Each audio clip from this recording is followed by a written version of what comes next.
waaw asalaamaaleykum mbokk yi ñu dellusiwaat ci vidéo bi nga xam ne moo waroon a toftal ci vidéo bi weesu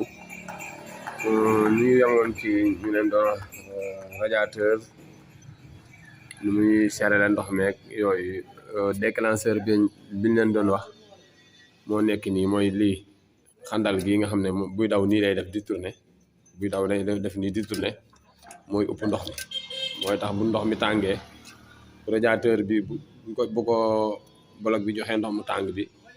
déclencheur bi uppukaay bi hélice bi moom laa leen doon wax naan la mooy upp ndox mi ba mu sedd su ko defee ndox mi day dem ba sedd buy moom bu ndox mi seddee rek liggéeyam mooy bu ndox mi tàngee mu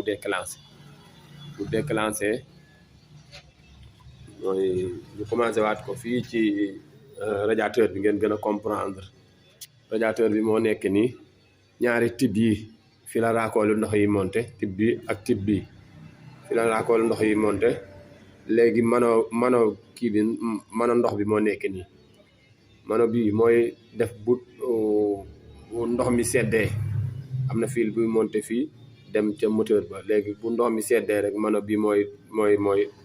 bu ndox bi tàngee mano bi mooy déclenché bu ko defee déclencheur bi moo nekk nii mano mi bu tàngee mooy déclencheur bi mooy daw mooy bi ñu leen doon wan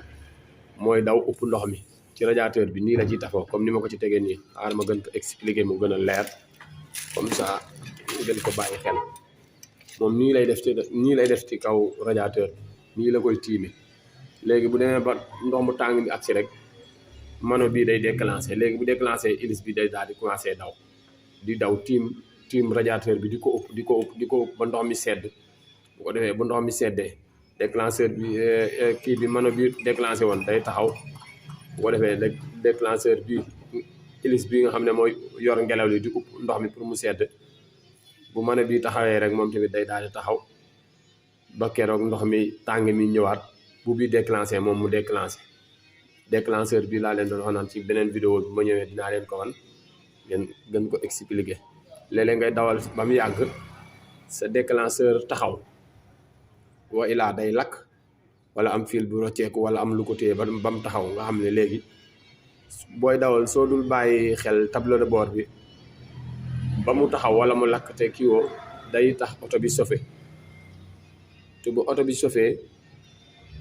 boo xaarul ba mu sedd bu sofee tàng noonu rek tàng jër ba sofee ba ndox mi tuuru dangaa war a xaar lu mat 20 minutes wala 15 minutes ba bloc bi xaw a sedd nga doog a solaat ndox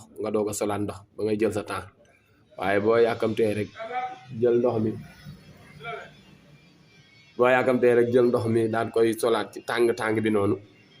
mën na am classe bi bi bu gondalee mooy waral léegi nag fu mu toll moteur bi day tàng yooyu tamit nañ koy xam comme ça boo demee ba mu yàgg nga xool li sa équipe bi dafa yéeg ba jéggi dayoo nga xam ne oto bi sofe na bu sofee da ngaa war a taxaw boo taxawee ubbi ko bàyyi ko ba mu am ab diir ba mu yàgg lool ba mat 20 minutes wala 25 minutes bu ko defee nga daal ci solaat ndox mi doog a kii waaye boo ko solee ci tàng bi rek mën naa gondale classe bi bu gondalee rek léegi nag oto bi fu mu toll day tàng il faut ñu dindi classe bi raboté ko wa ilaa nga changé classe yooyu yëpp mën na cee fekk kon yooyu bu la arrivé comme nii ma la wax noonu ngay def jël sa temps tuuti xaar ba moteur bi xaw a sedd nga doog a solaat ndox mi doog a kii parce que déclencheur bi moom bu ëppul rek ndox mi day tàng ba jéggi dayoo tàngee ba jéggi dayoo nag day sofe bu sofee ndox mi lépp ay tuuru kon loolu bay boo ñu gën ko bàyyi xel bu baax a baax léegi bu ñu jógee ci déclencheur bi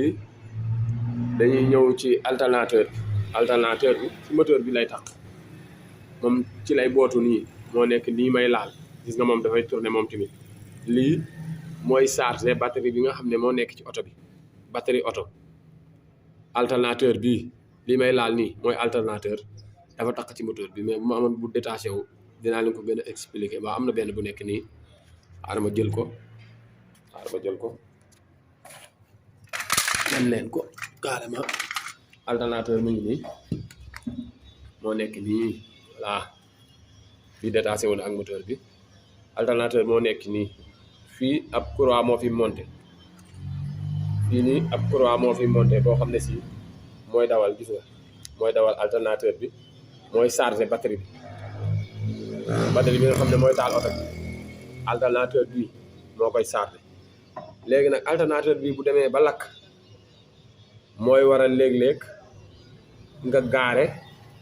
ñëw bëgg a taal fekk ne batterie bi dafa vide ndax alternateur bi ko doon chargé dafa paan am problème su ko amee rek léegi boo yorul batterie boo xam ne si bu am doole la mën nay dem ba mu yàgg rek nga jékki-jékki rek xëy suba bëgg a taal fekk affaire yi wàcc na quoi. waaleykum salaam fekk na affaire yi wàcc na léegi nag alternateur bi moo la leen expliqué moo nekk nii voilà léegi nag tey moom xam naa dañuy gàttal leçon bi rek di leen ñaanal jàmm ak xéewal ak sutura yàlla ñu ko yàlla boole defal waaw di leen dolli rek ne képp koo xam ne si am nga lu lay metti ci sa yaram sa bopp wala sa tànk wala fenn boo xam ne si dafa jékki-jékki rek automatiquement di metti da nga ciy taf li ñetti bismillahi rahmaani rahim bismillahi rahmaani rahim bismillahi rahmaani rahim bismillahi rahmaani rahim ba muy ñetti yoon nga raay ko fii metti mais loolu boo koy def automatiquement nga koy def maanaam boo ko sentiree rek ci saasi boo sentiree ci saasi rek def ko incha allah yaakaar naa yàlla dina ko saafara incha allah waa koy jërë ngeen jëf nekk leen ci jàmm yàlla boole ñu ko barke Seydina Muhammad defal ñu ay xéewal jërë ngeen jëf